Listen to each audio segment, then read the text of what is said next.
You're listening to NFT 365, the first daily podcast on NFTs with your host, Fanzo. Welcome back to another episode of NFT 365. And you know, there's no question we are in a kind of a down market. And I know over the last couple of episodes, we talked a little about like rolling with the punches, understanding the roller coaster that, is NFTs. But I actually think one of the things we also have to look at is kind of like during this correction period, right? If we look at any of like the recessions or, as we look at kind of the bull and bear markets that we've experienced over the last many years, one of the things you have to look at is not only the price correction, but also correction of attention and correction of even what we could look at it in the NFT side of the house, correction of utility. And even the correction in a sense of focus and what we kind of accept as a normal, right? And I actually like to tie this back into the global pandemic in the sense that until you are kind of forced to pause, until you are forced to kind of pull back, a lot of what we kind of deal with or we kind of assume is that everything is kind of the norm, right? Like, oh, it's the norm that, once, the art is revealed on the NFT, the price is going to go down. It's the norm that the mint prices that we've had have continued to go up. I've said this before, when we were projecting this Mint 365 project, one of the things that we were projecting was about, total cost. And at that point, the average mint price was right around 0.07. And I remember us going, well, if we assume that maybe that'll go up to like 0.09. And of course it went up much higher than that, for a lot of the mints, not to mention the whitelists and the whole thing that kind of went on. And actually that's a good spot to think about this as well, right? Like, where is the correction we're going to see over the next month or so across the board, right? Everything from how we give out whitelists to what the mint price is, to even the idea of like, I believe we're going to see a shift even towards a completely different approach, right? And we've seen this with a couple of projects. Actually, one of them we just minted for Mint 365, which is called Probably Nothing, where the NFT is free, but the creator percentage is 10% instead of maybe 5%, which is more closer to the average. And so they're not making money off of the front end, but they're making a higher percentage off of the resale and the secondary market, right? And I actually think that's an interesting trend, because I actually think that actually could lean into a lot of the shift that we're going to see. And this could include like the marketplaces, right? A lot of us, we had talked about the Coinbase marketplace being the thing that we are waiting for and we are excited to see come to fruition. But I believe on that first day, they've only had like 100 and some total transactions on Coinbase NFT. And I will tell you, I've had it since the beta access, since I originally got beta access. And there are a couple of things on that, on NFT, Coinbase NFT, that is just like, they don't have like a transaction log. There's no way for me to even know if one of my NFTs sold on that platform, right? And, as much as I always looked at Looks Rare as kind of missing some of the functionality and some of the attention that I thought they needed, Coinbase is really no different. And, part of this is like, okay, what does OpenSea have that, we are just so accustomed to? And a lot of it is like the bare minimum. Like I feel like a lot of these other marketplaces haven't done that. Now I will say there is an exception to this rule, and that exception is Magic Eden on the Solana side.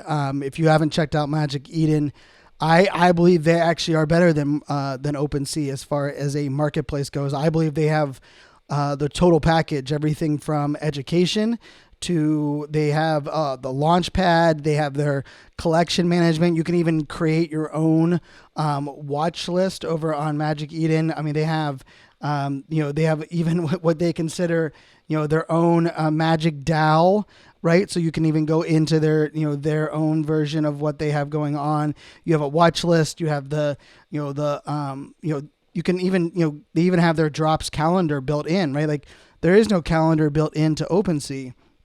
And so I think actually this is one of the things that I actually look at as like a great, like how do we get a lot of these, how do we assess like what are the things that we want to see? And I think part of it is when you have this downtime, it's not as much trying to, what am I going to sell? What am I going to buy? But I think it's a great time to assess, right? Like what are the things that we're looking at on marketplaces? What are the things we're looking at for pre-mint? And I think part of the other thing about this is you have to make your voice heard, right? It's one thing for us to say like, wow, we now recognize that we've been probably too lax, right? We've been defaulting in many ways to a lot of different scenarios and solutions because we didn't believe there were other solutions out there. And right now it's actually a great opportunity for us to find those other solutions. And that might even mean finding other ways that we like think about our NFT projects. I'm a big fan of Solana. I actually think it's a great, blockchain. I think the actual, the problem I've had with Solana since day one really has been the too many bots. Anyone who saw, any of the recent drops recently, like I was part of the, couple of the big drops that most people, saw with OK Bears. And if you went and looked at OK Bears, which is, kind of was very trendy last week, if you looked at the wallets that were able to mint OK Bears, it was botted like a champ, right? And part of the reason that it's so easily botted over there on Solana is because with less transaction fees, right, without the gas fees, there's a lot less cost to build things against and test things. Even there's a lot less cost to create fake accounts and spam. And I think that's one of those things that's like, we kind of have to give one to take one. The other thing I think we should start to assess is like, as we get through to let's face it, the summertime, right? And the summertime for anything that we do digitally is always an interesting time. I remember last summer here for NFT space, I think we were a little too early to assess like really what that summer was going to look like. But with people going on vacation, with kids out of school, the opportunity to spend as much time in front of a computer is going to be something that's going to impact NFTs. It doesn't mean it's going to impact the prices, up or down, but it could, without question, impact how quickly projects sell out. Even what time of the day or day of the week is the best to drop an NFT project. And then the other piece of this that we also have to kind of just look at, in regards to, society as a whole, right? We believe that, there's so many that, crypto or NFTs or Web3 is very disconnected from the other, the world around us. But let's face it, there are, millions of job openings right now. I think they said something about like 14 million job openings with only 4 million people unemployed. But it's part of this is because like we're redefining what our job and our work is, right? And a lot of jobs that are, traditionally available right now aren't jobs where a lot of people are wanting to get back into or to, kind of embrace. And I say all that because I also think there's something we have to look at when we think about, our overall approach to this space. And what I mean by this is one of the things that I've started to look at is okay, what are the utilities of an NFT that don't require me to spend a lot of my time and attention on the project? Because if we think about, let's face it, we're starting to travel more, we're going to more events, the summertime is coming. There's gonna be a lot of things that are going to slip through the cracks. And I kind of have a little bit of a shame. And I know there's many of you that are listening to this that feel the same way I do, where you're like, how many things I've probably missed because I haven't been active in the Discord? Now, how is that okay, right? Like where else do you buy something?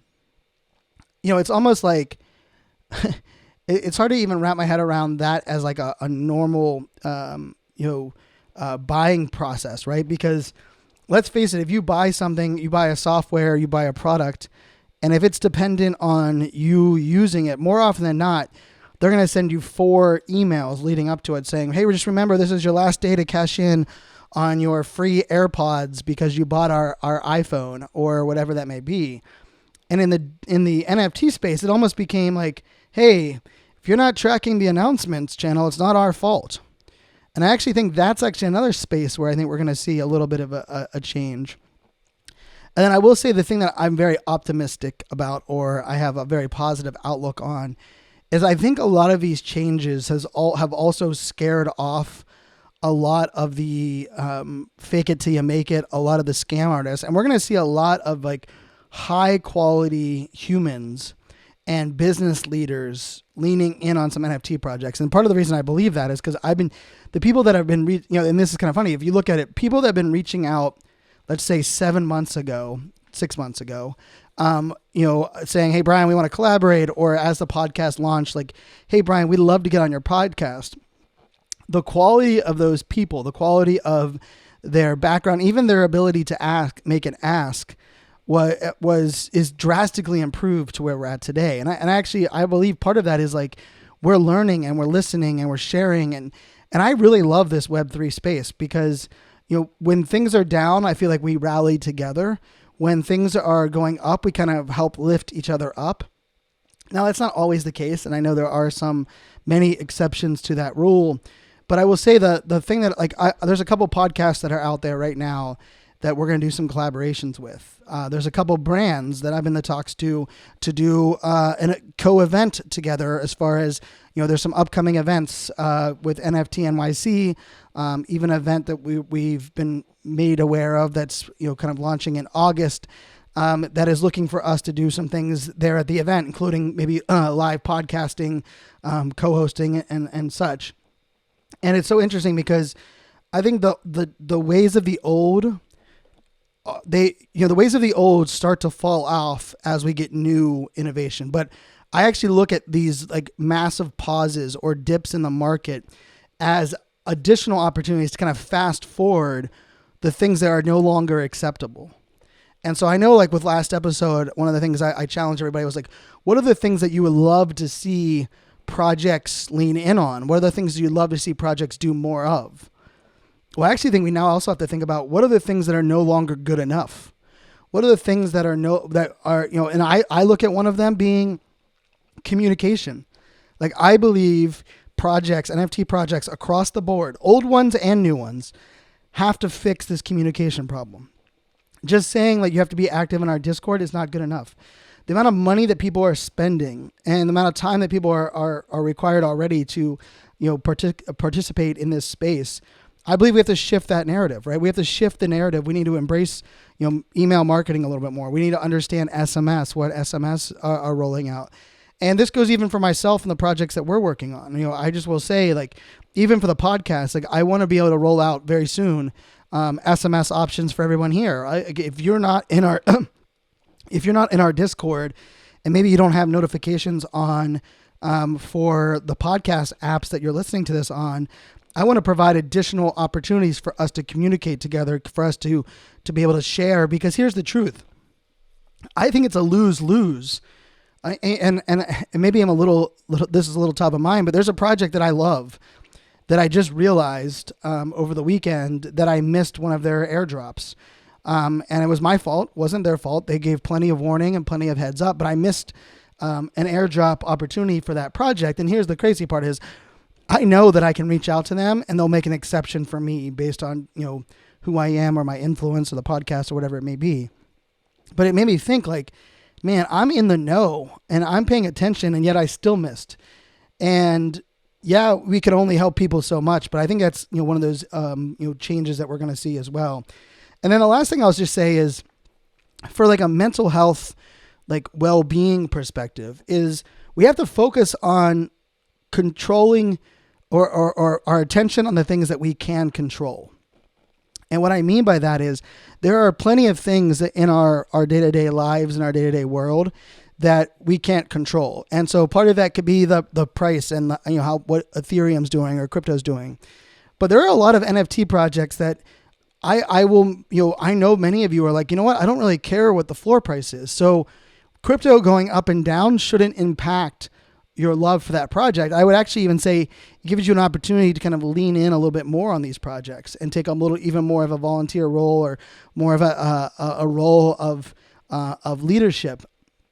And I'll just put it out there. It's something that I'm looking at, myself individually. I have a couple of projects that have reached out to me and said, hey, we would love for you to have you on our social council or on our board.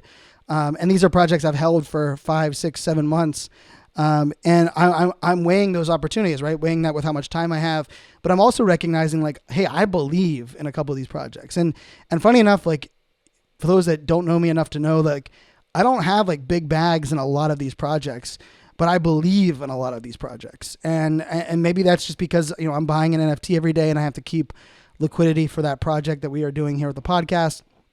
Maybe also it is just my human nature, right? Like I like to invest and believe in a lot of people in a lot of different areas, but there's certain things and certain people that I just kind of go all in on. So although this, can feel a little bit of a down spin on the market, down in NFTs, although it kind of feels like a pause a little bit. I know I said this the other day, that it's okay to pause, to kind of like, hey, I'm not going to look at my crypto or my NFTs for the next week, and I'm just going to take a break. And I know that's weird coming from someone that's doing a podcast every day and I'm buying an NFT every day, but I'm also a realist in the sense that like, I don't want us to get burnt out or to get overwhelmed or get to be taking a lot too much of this to heart. And then the last thing I also will kind of, wrap this on is like, with our coin, with the Rally ADHD coin, right? We are drastically impacted by the market, right? There's three, there's three aspects there to the bonding curve of our ADHD coin. One is the price of Ethereum, right? One is the price of Rally, RLY. And then one is our own ADHD coin. Like what is the impact? And I will tell you for my team, we focus on 2 metrics for our team, RLY to ADHD and total number of supporters. I will tell you right now, our total number of supporters is growing faster than we've ever been before. And we are very close. Maybe today, maybe by the time this episode comes out, that we will actually cross over our all-time high for RLY to ADHD, which means we will hit 34 RLY to 1 ADHD coin. And although that, that's the focus, I understand there's also price and those other things, but those are things we can't control at the moment. And I'm really bullish on believing on what we're building. And I believe the things that I can't control will come around. And if we focus on the things we can control right now, during the down period, during the period where other people are struggling, though we will be the ones that will succeed. We will be the ones that are doubling down on the things that we believe, doubling down on the people that we believe, doubling down on the projects that we believe, doubling down on saying, hey, I am no longer going to just, FOMO into this project because this influencer said so. I'm going to be more committed to these type of things, like really outlining what matters the most to us. And so I'm still bullish. I'm still optimistic. I'm still positive on everything that's going on, but I also recognize that we are kind of at a very cool inflection point. And I believe it's up to us to turn this inflection point into something that allows us to be prepared for the future, but also recognize the summer of NFTs that is coming isn't always just mean like the price point's going to go up, because with less people sitting in front of their computer, we're going to have a lot more, it's going to be a lot more on us to get the attention in front of the right people at the right time. Remember, I believe that anyone can do anything in real time. The real magic is getting your message, your mission, and even your project in front of the right people at the right time. And that's where the magic happens.